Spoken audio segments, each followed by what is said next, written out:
لله نحمده ونستعينه ونستغفره ونؤمن به ونتوكل عليه ونعوذ بالله من شرور أنفسنا ومن سيئات أعمالنا من يهده الله فلا مضل له ومن يضلل فلا هادي له ونشهد أن لا إله إلا الله وحده لا شريك له ونشهد أن سيدنا وسندنا ونبينا ورسولنا محمد صلى الله عبده ورسوله أما بعد فأعوذ بالله من الشيطان الرجيم بسم الله الرحمن الرحيم يا أيها الناس إن وعد الله حق فلا تغرنكم الحياة الدنيا ولا يغرنكم بالله الغرور إن الشيطان لكم عدو فاتخذوه عدوا إنما يدعو حزبه ليكونوا من أصحاب السعير الذين كفروا لهم عذاب شديد والذين آمنوا وعملوا الصالحات لهم مغفرة وأجر كبير قال النبي صلى الله عليه وسلم الدنيا مزرعة الآخرة وكما قال عليه الصلاة والسلام الدنيا سجن المؤمن وجنة الكافر یا ایھا الناس اے لوگو اللہ کا وعدہ سچا وعدہ ہے یا ایھا الناس اے لوگو ان وعد اللہ حق لوگو اللہ کا وعدہ سچا وعدہ ہے تم کو دنیا کی زندگی ولا تغرنکم الحیات الدنیا تم کو دنیا کی زندگی دھوکے میں نہ ڈال دے ولا یغرنکم باللہ الغرور اور نہ شیطان فریب دینے والا تمہیں فریب دے ان الشیطان لکم عدو بے شک شیطان تمہارا دشمن ہے تم بھی اس سے دشمن ہی سمجھو انما یدعو حزبہ وہ اپنے گروہ کو اپنے پیروں کو بلاتا ہے تاکہ وہ دوزخ والوں میں ہو الذین کفروا جنہوں نے کفر کیا لہم عذاب شدید ان کے لیے سخت عذاب ہے والذین آمنوا وعملوا الصالحات اور نیک عمل کرتے رہے ان کے لیے بخشش ہے اور بڑا ثواب ہے سبحان اللہ محترم سامعین ایک بار بلند آواز سے سرکار مدینہ رحمۃ الوسیلہ حضرت محمد صلی اللہ علیہ وسلم پر نماز والا درود کی عبادت کے لیے اللہم صلی علی محمد وعلی آل محمد کما صلیت علی ابراہیم وعلی آل ابراہیم انک حمید مجید اللہم بارک علی محمد وعلی آل محمد کما بارکت علی ابراہیم وعلی آل ابراہیم انک حمید مجید یا رب صل وسلم دائما ابدا على حبیبک خیر الخلق كلهم سبحان اللہ محترم سامعین قرآن کریم فرمان حمید کی جو آیات مقدسہ آپ حضرات کے سامنے تلاوت کی ہیں دعا کیجیے اللہ تبارک و تعالی حق بات کہنے کی سمجھنے کی اور اس پر عمل کرنے کی توفیق نصیب فرمائے آمین اللہ تعالی نے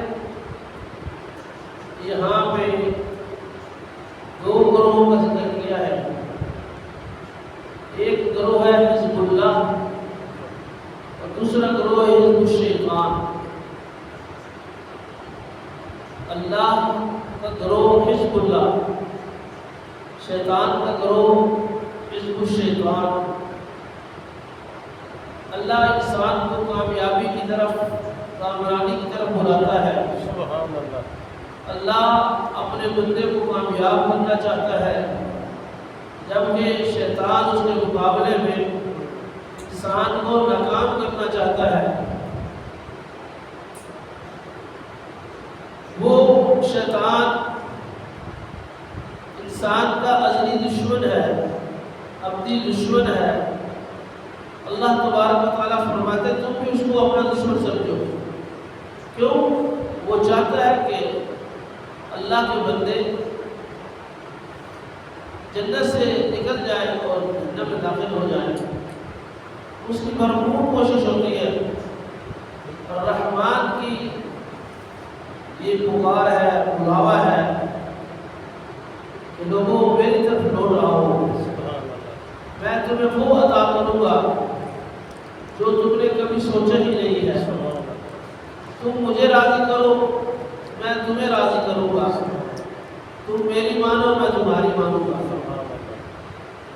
ایک اور مقام میں اللہ فرماتے ہیں وَلَكُمْ فِيهَا مَا تَشْتَهِي أَنفُسُكُمْ وَلَكُمْ فِيهَا مَا تَدَّعُونَ نُزُلًا مِّنْ غَفُورٍ رَّحِيمٍ۔ اللہ تبارک و تعالیٰ فرماتے ہیں وَلَكُمْ فِيهَا مَا تَشْتَهِي أَنفُسُكُمْ، وہاں پہ تمہاری جو بھی خواہش ہوگی میں اللہ تمہاری ہر خواہش کو پورا کر دوں گا، اور تم اللہ تبارک و تعالیٰ تمہاری ہماری ساری خواہشوں کو پورا کر دیں گے۔ جو مانگیں گے اللہ تبارک و تعالیٰ وہ عطا فرما دیں گے۔ صرف ایک شرط لگی ہے، شرط یہ ہے کہ دنیا کے اندر ہم اللہ کی مان کر چلے، آخرت میں اللہ ہماری مانیں گے۔ اللہ تبارک و تعالیٰ اپنے بندوں سے بڑا ہی پیار فرماتے ہیں، بڑی ہی محبت فرماتے ہیں۔ اللہ رب العزت نے کامیابی کا سرٹیفکیٹ عطا فرمایا ہے۔ انسان کے مرنے کے بعد اس کا دو ٹھکانے ہیں، یا جنت ٹھکانا ہے یا جہنم ٹھکانا ہے۔ اللہ تبارک و تعالیٰ فرماتے ہیں دوسرے مقام پہ کل نفس ذائقۃ الموت وإنما توفون أجوركم يوم القيامة فمن زحزح عن النار وأدخل الجنة فقد فاز وما الحياة الدنيا إلا متاع الغرور۔ اللہ رب العزت فرماتے ہیں کہ ہر نفس نے موت کا ذائقہ چکھنا ہے، اور قیامت والے دن ہم انسان کو اس کے اعمال کا پورا بدلہ عطا فرمائیں گے۔ وَمَنْ زُحْزِحَ عَنِ النَّارِ وَأُدْخِلَ الْجَنَّةَ فَقَدْ فَازَ۔ کامیاب وہ ہے، کامیاب وہ ہے، اصلی کامیابی اس کو نصیب ہوئی جو جہنم سے بچ کر جنت میں داخل ہو گیا۔ اصل یہ کامیابی ہے، دنیا کا دھوکہ ہے۔ دنیا کے دھوکے میں نہ پڑو، دنیا کی لگینیوں میں نہ پڑو۔ اللہ فرماتے ہیں یہ تو شیطان کا مکر و فریب ہے۔ شیطان ہمارا دشمن ہے، اللہ ہمارا دوست ہے۔ رحمان چاہتا ہے کہ میرا بندہ میرے پاس کامیاب ہو کر کے آئے، شیطان چاہتا ہے کہ رب کا بندہ رب کے پاس ناکام ہو کر کے جائے۔ ایک انسان کی اپنی منچاہی زندگی ہے، ایک ہے رب چاہی زندگی۔ پورے دین کا خلاصہ اللہ تبارک و تعالیٰ نے قرآن کریم کی آیت میں ارشاد فرمایا فَأَمَّا مَنْ خَافَ مَقَامَ رَبِّهِ وَنَهَى النَّفْسَ عَنِ الْهَوَىٰ فَإِنَّ الْجَنَّةَ هِيَ الْمَأْوَىٰ۔ جو شخص اپنے رب کے سامنے کھڑا ہونے سے ڈر گیا اور اپنے خواہشات کو، اپنے نفس کو اپنے خواہشات سے روک لیا، وَنَهَى النَّفْسَ عَنِ الْهَوَىٰ فَإِنَّ الْجَنَّةَ هِيَ الْمَأْوَىٰ، پر جنت اس کا ٹھکانہ ہے۔ اتنی مختصر سی بات فرمائیں۔ اور جو شخص اپنے نفس کی خواہش کے تابع رہا، فإن الجحیم هی المأوى، بس اس کا ٹھکانہ جہنم ہے۔ ہم نے اپنی من چاہی زندگی کو اللہ کی چاہی زندگی میں گزارنا ہے، رب چاہی زندگی میں ہم نے عمل کرنا ہے، جو اللہ نے ہمیں حکم دیا ہے، جس چیز سے منع کیا اسے رک جانا ہے، اس کے کرنے کا حکم دیا اس کو کرنا ہے، بس یہی چیز ہے۔ سبحان اللہ۔ اللہ رب العزت نے ہمیں مال عطا فرمایا، اللہ تبارک و تعالیٰ نے جوانی عطا فرمائی، اللہ تبارک و تعالیٰ نے صحت عطا فرمائی۔ اب اس جوانی کو اللہ کی عبادت میں لگانا ہے، سبحان اللہ۔ اس کو جتنا اللہ کی عبادت میں لگائیں گے اتنا نیکی بڑھے گا۔ اللہ تبارک و تعالیٰ نے یہاں پہ کافی دو چیزیں بھی آگے ارشاد فرمائی ہیں۔ ایک تو فرمایا الذین کفروا لهم عذاب شدید، جنہوں نے ہماری بات کو نہیں مانا، جنہوں نے کفر کیا، ان کے لیے دردناک عذاب ہے۔ تو سن کر بات دائیں بائیں کر دیتے ہیں، لیکن اللہ پاک فرماتے ہیں ان کے لیے دردناک عذاب ہے۔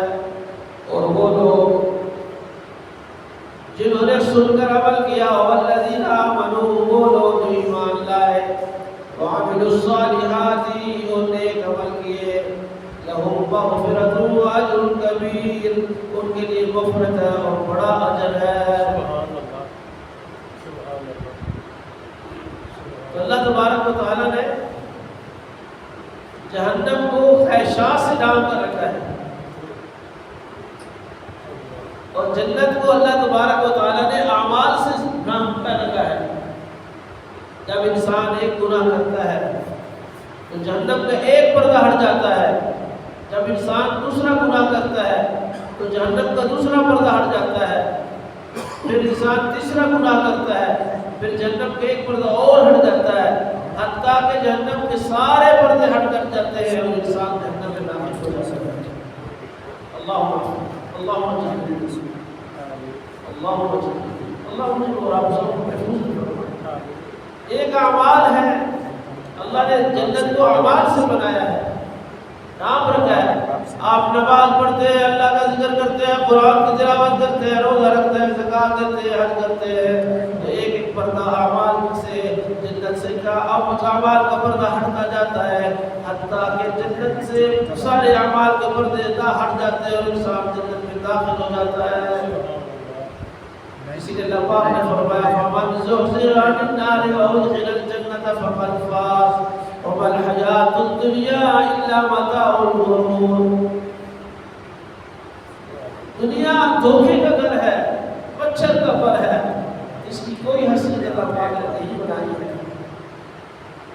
جہاں پہ جو اعمال کریں گے، الدنیا مزرعۃ الآخرہ، دنیا آخرت کی کھیتی ہے۔